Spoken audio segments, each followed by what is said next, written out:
In a small village in Eastern Europe, there lived a poor blacksmith who loved his only daughter madly. But she suddenly died from an unknown illness, leaving him broken and alone.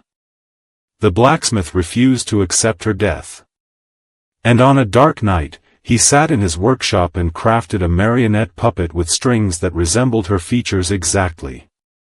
He did not settle for wood and paint alone, but cut a lock of her real hair and stitched it into the puppet's head, then whispered to it, "Come back to me even if only as a doll with strings."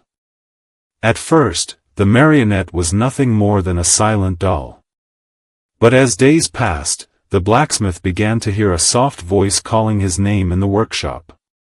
And one night, he woke to find the puppet moving on its own, swaying as if pulled by invisible strings, its head slowly turning toward him. The whole village began to notice the sound of childish laughter coming from the blacksmith's house after midnight. Some neighbors swore they saw the puppet standing at the window, moving without anyone touching it. But the true horror began when the blacksmith was found dead in his workshop, his eyes wide open, as if he had seen something terrifying before taking his last breath. And on his chest lay the puppet, its strings cut, its wooden body stretched out coldly, and its tiny eyes wet with tears. After the burial, the puppet disappeared without leaving any trace, and from that moment, terror gripped the entire village. Every night, people heard screams tearing through the silence of the dark. And when the villagers rushed to the source of the sound, the victim swore he had seen the puppet, even claiming it had tried to kill him. As days passed, it was no longer just screams. Strange things began to happen in the village. Doors opened on their own at midnight, the sound of small footsteps echoed in the alleys, and remains of cut strings were left at the villagers' doorsteps, as if they were warning signs. One night, a child disappeared after telling his mother before sleep that he had seen the puppet crying at the window.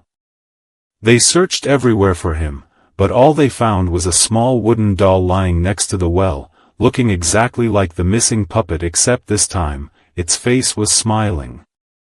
The elders of the village whispered that the blacksmith did not die by chance, but had awakened something cursed when he crafted that puppet.